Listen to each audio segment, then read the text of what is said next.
अस्सलाम वालेकुम साथियों, कामरान यूबी कड़वी मगर सच्ची बात अयूबी के साथ। आज की कड़वी और सच्ची बात आपको एक बताने लगे हैं। बड़ा सरप्राइज़, बेसिकली सरप्राइज़ देने जा रहे हैं कैदी नंबर 804 अडियाला जेल से। अब ये सरप्राइज़ क्या है, ज़रा थोड़ा सा इसके कॉन्सिक्वेंसेस के बारे में भी बात करेंगे, थोड़ा सा इसकी बेसिक्स को समझिएगा।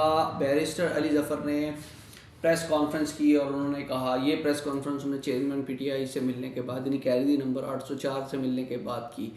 तो उन्होंने बताया कि बेसिकली कैदी नंबर 804 एक लेटर लिखने जा रहा है आईएमएफ को, और ये बड़ा क्लासिक सा सरप्राइज़ जो कि अब वो पहली प्लान ए में वो देने जा रहे हैं। अब बेसिकली होगा क्या, वो इस अपने लेटर में उन्हें लिखने जा रहे हैं आईएमएफ को कि देखें, हमारे पास आवाम का मैंडेट है, हमारा मैंडेट चोरी किया गया है, हम 180 सीटें जीते हुए थे, हमें जान के हराया गया है, हमारे पास सबूत है, हमारे पास फॉर्म 45 है।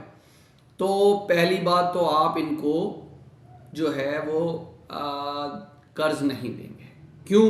क्योंकि अगर आप इनको कर्ज देते हैं तो फिर उसके आप जिम्मेदार होंगे। जब जैसे ही हम आएंगे तो हम ये कर्ज वापस नहीं करेंगे। और दूसरा, डेफिनेटली क्योंकि हम अपनी हुकूमत बनाने जा रहे हैं केपीके में, तो सही स्ट्रॉन्ग अपोजिशन तो हैं, तो अपोजिशन एज ए अपोजिशन हम इसको कबूल नहीं करेंगे। और केपीके से जो भी टैक्स वगैरह कलेक्शन होगी तो वो हम आईएमएफ को नहीं देंगे। तो ये तो वो बेसिकली ख़त लिखने जा रहे हैं। अब कॉन्सिक्वेंसेस की बात करेंगे। इसके अंदर दो मामलात आएंगे खुल के, पहले समझने की कोशिश करें। एक कि डेफिनेटली आईएमएफ कहेगा कि बकौल इनके कि ये चाह रहे हैं कि आईएमएफ इंटरनेशनल इदारों को इन्वॉल्व कर रहे हैं कि वो आएँ, तहकीकात करें। हम उन्हें फॉर्म 45 और 47 दोनों जो भी दिए गए हैं वो प्रोवाइड करेंगे और चीज़ों के सबूत देंगे कि हम हैं, और ये फेयर रिजल्ट्स को अनाउंस करवाएं, फिर हमारी हुकूमत बनेगी तो हम ये मामला को लेके आगे चलेंगे। अब एक तो पहली बात तो डेफिनेट सी बात है कि आईएमएफ इसको मानेगा नहीं, क्योंकि आईएमएफ को सबके अपोजिशन और वफाक दोनों के जो है वो साइन लाजमी चाहिए होते हैं, क्योंकि उसे पता है कि कब किसकी हुकूमत गिर जाए कुछ नहीं पता, और तो आने वाली हुकूमत है फिर तो मामला बहुत ख़राब है। तो पहली बात तो वो मानेगा नहीं। अगर वो मानता है, जो कि बहुत कम है, लेकिन अगर वो मानता है तो फिर जो बनने वाली हुकूमत है उसकी क्रेडिबिलिटी पे सवाल ही निशान है कि वो कितने अरसे चलेगी। क्योंकि अगर वो नहीं चल सकी आगे चल के और फिर वो गिरती है और इन लोगों की हुकूमत आती है, तो फिर वही बात आएगी कि कैदी नंबर 804 कहकर हमने तो आपको नहीं कहा था, और मुल्क डिफ़ॉल्ट की तरफ चला जाएगा। अगर वहाँ से आईएमएफ से कर्जा नहीं मिला तो मुल्क डिफ़ॉल्ट की तरफ जाएगा, और अगर डिफ़ॉल्ट हो जाता है मुल्क, तो न चाइना पैसा देगा न सऊदीया पैसा देगा, और इनके पास सरकारी मुलाजिमीन को देने के लिए तनख्वाहें भी नहीं बचेंगी, और बहुत सारे मामलात जो है ना मुल्क के ख़राब हो जाएंगे।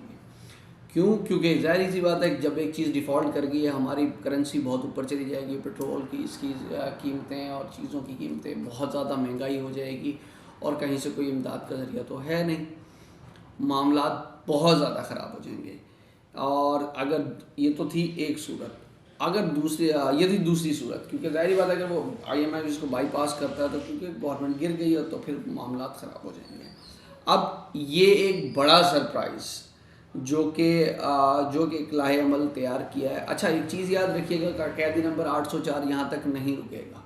अब तो इससे ज़्यादा आगे जाने की ज़रूरत ही नहीं पड़ेगी, क्योंकि आईएमएफ पे मामला टिक जाएगा। आईएमएफ क्योंकि बहुत कोई भी आपको भी कर्ज देता है तो 10,000 सोच समझ के देता है। आज तक आपने कोई कर्ज वापस नहीं किया, अगला कर्ज पिछली किस्त को देने के लिए लिया गया है। तो वैसे भी प्लान्स तो इस हुकूमत के पास कुछ है नहीं, मामला इन हुकूमत के पास बिल्कुल कुछ नहीं है। तो आईएमएफ वाला मामला तो है। हाँ, इसके बाद अगर उसका ये प्लान नहीं कामयाब होता तो प्लान बी में जो है वो कैदी नंबर 804 ख़त लिखेगा चाइना को, और चाइना को वो ये बराबर कराएगा कि आप, हमारा मैंडेट चोरी हुआ है और आप मुदाखलत करें या आएँ इंटरनेशनल इदारों को भी, और आपको भी हम कहते हैं कि आप फॉर्म 45 और सबूत प्रोवाइड करते हैं कि हमारी जो 180 नशिस्तें हैं वो हमें दी जाएँ। क्योंकि डेफिनेट सी बात है, अगर अपोजिशन में बैठते हैं तो बड़ी स्ट्रॉन्ग अपोजिशन है, और इन मामलात में चीज़ों को बहुत ज़्यादा जो है वो देखने की ज़रूरत है। अब कैदी नंबर आज 804 अगर देखा जाए तो नमक का वो डला बन चुका है ना, जिसे आप खा सकते हैं ना थूक सकते हैं। मामला किस तरफ जा रहे हैं, आने वाले चंद दिनों में ये मामला क्लियर हो जाएंगे। अभी का बड़ा सरप्राइज़ यही है कि वो ख़त लिखने जा रहे हैं। अब ये क्या ख़त लिखा गया है, कौन लिखेगा, हिदायत किसने, सबको पता है हिदायत किसने दी है, कहाँ से ये इशू होगा, कहाँ से निकलेगा और कैसे पहुँचेगा। तमाम तर मामला आपको आने वाले दिनों में इंशाल्लाह हम आपसे डिस्कस करेंगे। जो भी नई अपडेट आएगी आपको ज़रूर बताएंगे। आज तक अब तक की यही न्यूज़ थी, कड़वी मगर सच्ची बात अयूबी के साथ। अगर वीडियो पसंद आई तो लाइक करें, शेयर करें, कमेंट सेक्शन में अपनी राय का इजहार ज़रूर कीजिएगा। मुझे दीजिएगा इजाज़त, दुआ में रखिएगा मुझे याद, अपना रखिएगा बहुत सारा ख्याल। अल्लाह हाफिज़।